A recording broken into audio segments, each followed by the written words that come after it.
Kubernetes is an open source orchestration tool for deploying, maintaining, and scaling up a containerized application. Almost every cloud provider is running a managed Kubernetes service in cloud, be it Amazon AWS's Enterprise Elastic Kubernetes service, or from Microsoft Azure Kubernetes services, or Google Kubernetes engine, or from Oracle Kubernetes engine.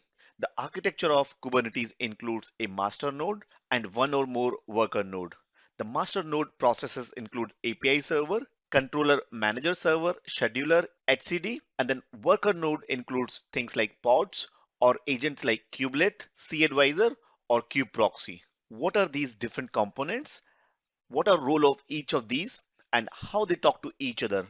I'm going to cover all this in today's episode. Welcome to part 3 of 5-part video series on Docker and Kubernetes with me Atul Kumar from team K2 Academy, where we help you in your journey to cloud and managing cloud native applications including Docker and Kubernetes. So as discussed in part 1 of this 5-part video series, we have a training on Docker and Kubernetes, including certification, where we cover both Docker and Kubernetes in detail, right from complete beginner to making you a certified Docker and Kubernetes administrator. So as a part of this training, we run a lot of free sessions. And if you have not yet attended one of our highly engaged free masterclass, then towards end of this episode, I'm going to tell you how you can join these free approximately 90-minute sessions. So one of these free trainings, I picked a training from our Microsoft certified trainer and Kubernetes expert Mamta and created the 5-part video series. So if you missed the previous part where I covered the Docker architecture and components, then you can check it out at k2academy.com/Docker13. So back to this episode, Mamta will cover what is Kubernetes, why and when we need this Kubernetes. So things like connecting the containers running on multiple hosts for inter-host communication of containers or deploying and updating software at scale. She will then discuss about Kubernetes architecture, covering both master and worker node and various components that make these master and worker node. She will then move on to the pods, which are nothing but collection of one or more containers. So Kubernetes can manage these different containers via pod. And then finally, she will wrap up this episode by covering services in Kubernetes that provides static IP address so that external applications can talk to applications running on Kubernetes pods. So let's see what she has to say about Kubernetes and its architecture. So here we covered the Docker part and we understood that containers are providing a lot of advantage, but I mentioned there are a lot of disadvantages as well, right? IP address is not fixed. The storage is not persistent. You're able to mount the storage, no doubt in it. But till the time we are talking about Docker, I never mentioned that inter-containers or inter-host communication was possible. Like this, talking across host is not possible with plain Docker. And why is that? Because it doesn't have the capability of doing bridge-to-bridge networking. To do a bridge-to-bridge networking, we need something like a gateway bridge. And that is when the tools like Kubernetes and all come into picture. Kubernetes helps us manage the complete life cycle. If I have 5 containers, 10 containers, it is much more easier to manage on a single host. But on a production, I will never leave with a single machine, right? I would be having lot of machines altogether. And if containers are running in all the machines, there are 1,000 containers, someone has to manage that. And this is the management layer. And if you see, containers are existing in the market from the time Linux is there. Google has been one of the big time users of it. And they have been using from the first product they came in the market. And when they saw Docker has come up with such an easy solution in the market, they donated the Kubernetes, which was the Borg project inside Google. They donated it to the Cloud Native Computing Foundation. So Kubernetes has originated from Google and they don't maintain that now. But yes, that is a technology which is behind all the Google services which is being provided. So when we can't live with a single server in the deployment, when we want inter-host communication for containers, when we are deploying and updating software every now and then, and when we are scaling as well, or we want a better management capabilities, or we want auto healing thing. If something goes down automatically, it should get recreated. Then the answer is Kubernetes. And in case we have logging and monitoring, that time also Kubernetes has better solutions to provide. So let's understand what exactly it is providing. It is providing all the building blocks. It helps us deploy, it helps us manage, it helps us scale the containers as well. And if you are running a container, it helps us edit the container, it helps us updating on the run the containers, it helps us in scheduling as well. I am running an application and it can be scheduled in any of the nodes in my particular region, right? If I want to be a zone specific deployment, I can do that. If I want to be a rack specific deployment, a host specific deployment, there are advanced scheduling techniques with which I can attain that. And monitoring and logging is one of the other best things which we have. And then authentication and authorization is very important. So it has role-based access method for the authorization. And because this technology is one of the hottest technologies, and everyone is shifting from the virtual machines to the container world, all the bigger cloud providers obviously have to provide solutions. And Amazon was one of the first beginners to provide that. They came with Amazon EKS. Then Azure came with Azure Kubernetes Service. We have Google Compute Kubernetes Engine. We have Oracle's Container Kubernetes Engine. And then we have DigitalOcean's Kubernetes service as well. So these are one of the cloud providers. Everyone is providing that. A lot of people were asking which one is the best Kubernetes cluster, right? Everyone provides the same. You deploy a Kubernetes cluster on-prem or on cloud. It all doesn't make much difference. If it is on cloud, it is managed service, then the management part goes to the cloud provider. Otherwise, it's all same. If I have to work with it, same command, same setup, same set of things, everything works as it is on every cloud provider or on-prem. In on-prem, or you are doing, or if you are setting up not as a managed service, then the management headache is with you. So here we would be discussing about the architecture on a very higher level. So when we talk about a cluster, I'm saying there are a lot of machines in the setup and all of them are running containers. Obviously, someone has to monitor them, right? So think there are a lot of machines over here which are running Docker and they can run containers in them. So someone like a master node has to sit and dictate on what to do and what not to do, right? And in that master node also, because these guys are preaching containers, they run their services also as containers. Kubernetes processes also run as containers. Let's see what are the master Kubernetes processes: API server, control manager, scheduler, and etcd. API server receives the request. Controller manager is for controlling the auto scaling, auto healing, all that roles is done by them.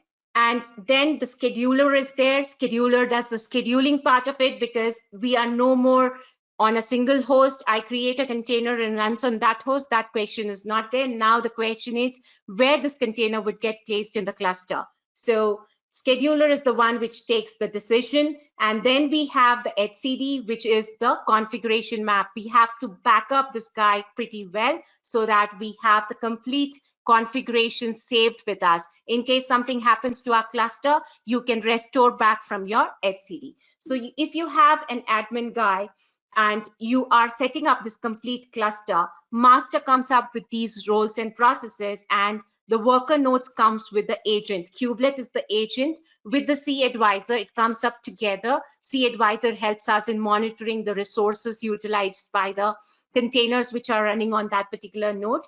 And then Kube-proxy is the one which is providing us the ability to reach those containers. So here, master is the control plane part, and we are talking about the data plane part, then Kube-proxy will come into picture. Now, to stitch up the complete networking, there is something called as Container Network Interface plugin that will come into play so that all the nodes in the cluster gets connected, including the master. And if a dev guy or an admin guy talks to the Kubernetes cluster, the request goes to the API server. It picks the latest configuration from etcd. If I'm creating a pod, it will go to the scheduler and request where should I get placed. The response comes back to the API server, and the picked node would get contacted via the API server. So the kubelet, the agent which is running, that would receive the request, and it would contact the Docker, because Kubernetes is a software which can manage and orchestrate containers. It doesn't have the ability to spin containers. So it will go to the containerization tool like Docker, and it will spin up containers. For now, just ignore the word pod. We will be going to that in a few moments. So pod is the container type of thing which gets spinned up, and the response goes back and everything gets updated. Same way, if I am having the controller in place so that in case I'm running multiple replicas, it can manage those replicas as well. And if someone tries to reach my application from the outside world, it is coming to the Kube-proxy, and that leads me to the pods inside that, or the containers where the applications are running. Till now, I was talking about container, and suddenly Mamta brings a new word called as pod, and people are astonished. What is this pod? You said Kubernetes manages containers, and from where this pod new terminologies come into picture, right? So you have a worker node on which you plan to run containers. So you have Docker and you have the agent running over there. And in case you want to package a container so that Kubernetes understands it, and that is called pod. Pod is like a wrapper which is wrapping our container. Our application still runs in container, but it is wrapped by a covering called as pod so that Kubernetes can manage it. Because the management at the end of the day has to be done by Kubernetes. That's the reason we do that. So my pod can be a single container, or my pod can have multiple containers, a group of containers as well. So pod is the smallest unit.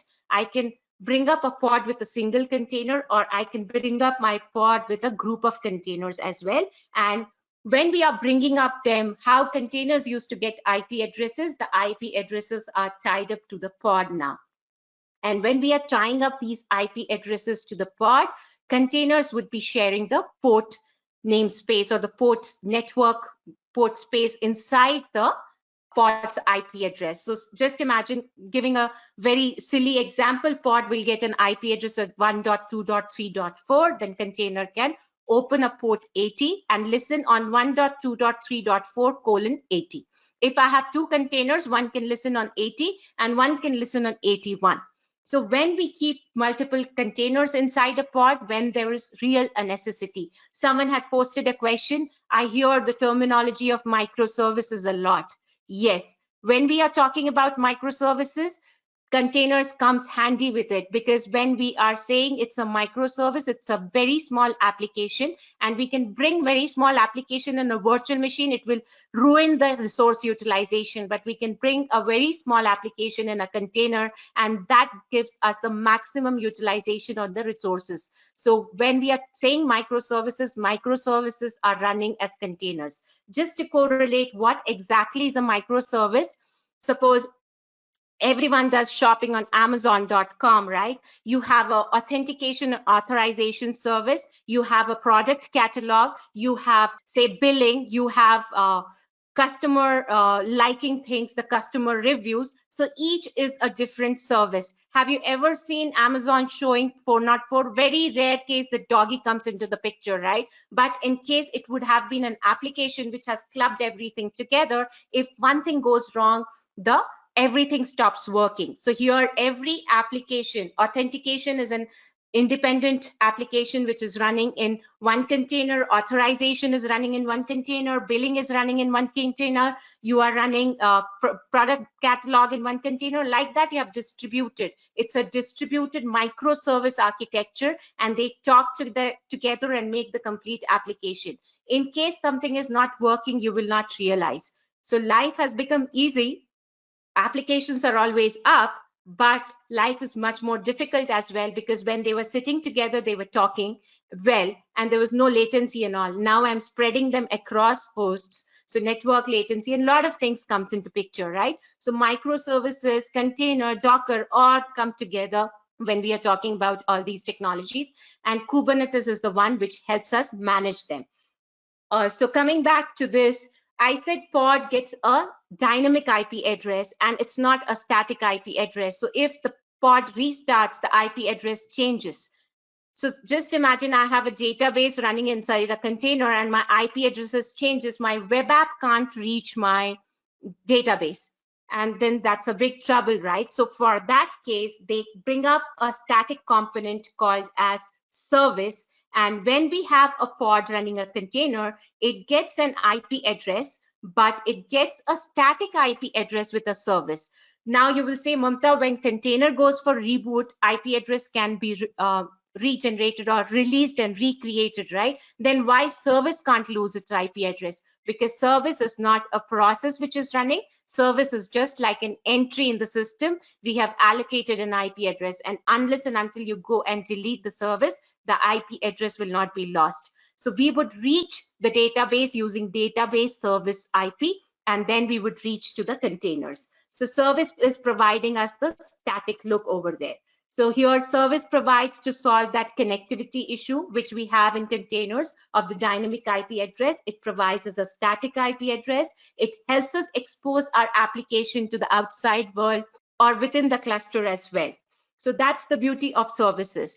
Well, that was our Kubernetes and Docker expert, Mamta, talking about architecture of Kubernetes, its component, that's master and worker nodes, and then pods, which are nothing but collection of one or more containers that Kubernetes uses to deploy applications.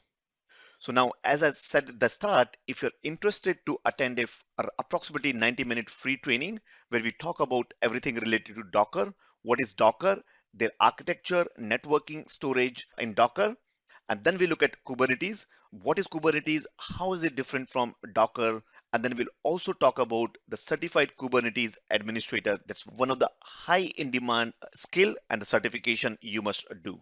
So register for this free class at ketonacademy.com/Kubernetes02.